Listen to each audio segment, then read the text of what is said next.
Nosotros como corriente política nacimos con ese nombre, pero luego fuimos ilegalizados por la dictadura militar. De modo que cuando en 1983 nos presentamos a elecciones, aún estábamos ilegalizados y adoptamos el nombre de Partido Obrero. Bueno, ahora que se ha producido una crisis en el seno del Partido Obrero y ha habido unas 1.200, 1.300 expulsiones, retomamos nuestro nombre histórico y llamamos a votar por Política Obrera. Ajá. Entre esas expulsiones está usted, ¿no? Sí, yo, Ramal, Emiliano Fabris, un conocido y combativo dirigente de Bahía Blanca. Uh-huh. Altamira, ¿y cómo entiende usted que se den estas situaciones dentro de una izquierda que siempre se ha mantenido en la República Argentina, más allá de un crecimiento, digamos, durante el último tiempo, pero siempre se ha mantenido el mismo parámetro de votantes o de adeptos? Bueno, en primer lugar, digamos que eso de expulsar gente en un debate político es impropio de un socialista. Eso no puedo dejarlo pasar ya que usted me lo mencionó. Un partido, como se maneja un partido, se maneja luego el gobierno. Entonces la defensa del derecho al debate, a la divergencia de ideas, a la constitución de tendencias internas, es fundamental. Por otro lado, son derechos consagrados en los estatutos del Partido Obrero. De manera que usted acá tiene un retroceso político que no es menor. Y muchos sectores que están aliados al actual Partido Obrero no han dicho nada sobre esto.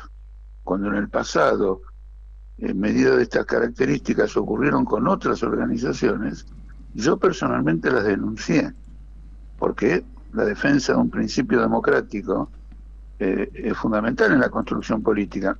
Mire usted lo siguiente, los sindicatos. En los sindicatos no hay democracia. ¿Con qué autoridad voy yo a luchar por la democracia sindical si no hago respetar la democracia en mi propio partido? Entonces no quiero pasar por alto, ya que usted lo trajo a la mención, este tema, no lo quiero pasar por alto. Ahora, sobre el tema de los votos, etcétera, yo creo que la influencia de la izquierda debe medirse de muchas maneras, especialmente con vistas al futuro. Por ejemplo, ¿cuál es su incidencia en la lucha social en general? Y esa incidencia siempre ha sido importante. Ahora, lo que hay que darle a esa incidencia es una estrategia política. La izquierda debe luchar por un gobierno de los trabajadores.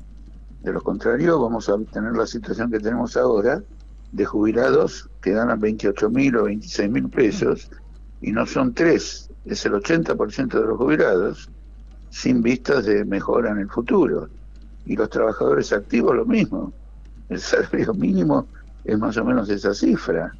Entonces usted acá ve en los extremos a los que llega una política capitalista contra la fuerza de trabajo, y la única forma de enderezar esto es planteando una estrategia política. Eso falta en la izquierda, que aparentemente lo único que busca es prosperar en el ámbito parlamentario sin otra estrategia significativa. Jorge, ese es el motivo por el cual la izquierda siempre ronda el 3%, 2,5%, 4% en las elecciones. Mire, la izquierda no ha sacado el 2 o el 3% siempre en las elecciones. El Partido Obrero derrotó a todo el peronismo en Salta en el año 2013. Obtuvo casi 20% de los votos en Mendoza en el mismo año. Y varias provincias con 2 dígitos. Es decir, es un proceso fluctuante. ¿A qué obedece esa fluctuación? Bueno, en primer lugar, a la propia situación política. La situación política argentina es extremadamente caótica. Cristina Kirchner es hoy vicepresidenta porque pactó con Sergio Massa, que gobernó con Macri. Acuérdese que los votos del gobierno de Macri salían del Frente Renovador y que Massa lo acompañó a una gran reunión de banqueros al comienzo en Davos, Suiza, lo acompañó a Macri. Entonces usted se da cuenta, por ejemplo, que el kirchnerismo no es lo que era antes, ha perdido fuerza. Es una situación fluctuante. La pregunta que hay que hacerse ahora es esto: de este nivel de pobreza, ¿nos saca el FMI, Martín Guzmán, Cristina Kirchner, Larreta y Macri?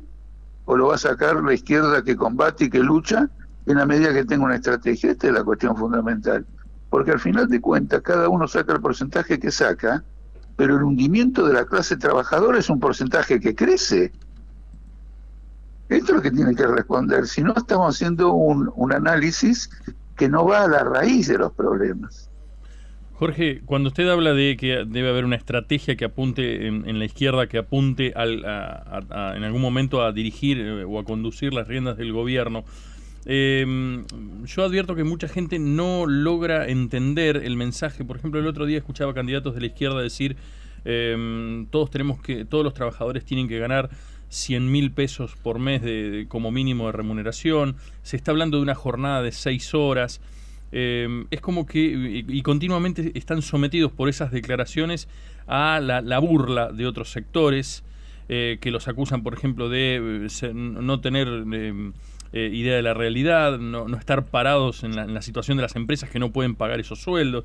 Los acusan de fomentar, por ejemplo, jornadas laborales que no son inadmisibles, porque de 6 horas son inadmisibles. ¿Encuentra usted también, por lo menos lo que observan muchos, que la izquierda tiene cierta incapacidad para explicar cómo llegar a esos objetivos? No, a mí lo que me parece es que hay una inmensa hipocresía de parte de los críticos. Son unos hipócritas a la marca mayor. Porque si usted le va a pagar las cuotas al FMI por cerca de 4.000 millones de dólares y tiene un jubilado con 26.000 pesos, y usted ataca al que denuncia esta situación, la persona que hace eso es un hipócrita, es un sinvergüenza. Fíjese lo siguiente, los bancos tienen LELIQs, tienen títulos que le rinden un 40% de interés anual, que son títulos del Banco Central. Esos títulos ya llegaron a 4 billones con B larga, de pesos, y el 40% significa que se les paga 160.000 millones de dólares de pesos por año. Eso es admisible, pero un salario que cubra la comida, la educación y el hogar de un trabajador, eso es una cosa ridícula. Segundo lugar, los que están impulsando en este momento las 6 horas son Yasky, los docentes, y Palazzo de los bancarios. Esto es sorprendente, porque ellos están defendiendo un gobierno que está en lo contrario. Por lo tanto, en primer lugar, es una demagogia electoral, y quiero denunciarla como tal. Segundo lugar, no es exactamente lo que pretenden hacer. Hace mucho tiempo que los sectores capitalistas piden que en materia de jornada laboral se haga una especie de banco de horas, de manera que el trabajador, por ejemplo, eventualmente, si hay mucha demanda, trabaje 10 horas por día, y cuando hay poca demanda se quede en casa. Es decir, que es una maniobra para reducir el salario en función del ciclo de negocio del capitalista. Yo se lo denuncio. Por último, te quiero dar un ejemplo. En una época acá había una empresa, lo tomo como ejemplo, ¿no? Una empresa que se llamaba Somisa, y producía, digamos, 100 toneladas de acero, con 12.000 obreros. Ahora tiene 3.000 obreros y produce 1.000 toneladas de acero. Con ese nivel de productividad impresionante, ¿por qué un obrero de Somisa gana menos de lo que ganaba un obrero hoy de Techín? Porque la empresa se privatizó, gana bastante menos que lo que era un obrero de Somisa que tenía una productividad tan inferior. No hay ninguna lógica. La única lógica que hay es que Techín quiere ganar plata, quiere remunerar a sus accionistas. A los accionistas que viven simplemente de lo que les paga Techín de dividendos son unos parásitos. En cambio, los obreros de Techín son una fuerza productiva, hacen avanzar al país. Los que dicen que eso no se puede pagar, lo tienen que probar, porque el país se viene hundiendo. A ver si nos entendemos, no lo pueden pagar, pero antes no lo podían pagar y había 25% de pobres, después no lo podían pagar y había 30%, después no lo podían pagar y había 40%. Es decir, que no es que no pueden pagar, están bajando todo el tiempo los salarios. Hemos perdido el 20% del poder adquisitivo en los últimos años de Macri en el gobierno actual. Entonces, discúlpeme la expresión, pero muchos de los que opinan esto son unos sinvergüenzas, porque le están robando al trabajador y dicen que la economía no da. ¿Y quién dirige la economía? Ellos mismos. ¿Quién le prestó a Macri 45.000 millones de dólares? El Fondo Monetario Internacional. ¿Quién hundió la economía? El Fondo Monetario Internacional. Entonces un obrero pide un aumento salarial y dice, che, no, qué exageración, estás al borde del ridículo. Mirá qué situación estamos viviendo. No puedo aceptar ese discurso. Jorge, usted nunca estuvo alejado de la política, ¿verdad? Pero ¿por qué ahora decide ser precandidato a diputado nacional? No, yo nunca me alejé de la política. No, por eso. Lo que ocurre, no, usted, sí, usted dijo eso, que nunca me alejé. Claro. Está muy bien lo que usted dijo.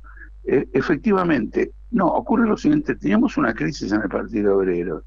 Esa crisis se manifestó en pugnas, etcétera, y desde el punto de vista electoral no me presenté. Ahora somos una corriente política obrera.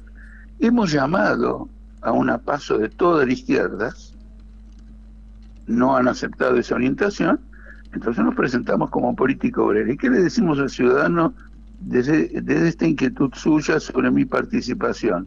Nosotros somos la corriente histórica del Partido Obrero. No solo estoy yo, está Marcelo Ramal. Además, nosotros defendemos ese programa histórico. En cambio, le podría dar infinito de ejemplos de que nuestros adversarios ya caminan por otra vía. Por ejemplo, han lanzado la consigna de ser de tercera fuerza. Una fuerza socialista nunca puede postular ser tercera fuerza de un sistema capitalista. Tiene que decirle al trabajador que propone una alternativa antagónica a la explotación capitalista.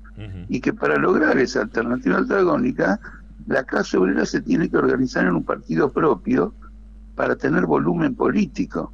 Porque como está dispersa, los trabajadores podrán ser muchos, pero dispersos no inciden en absoluto, como no van a incidir en las próximas elecciones. Bien.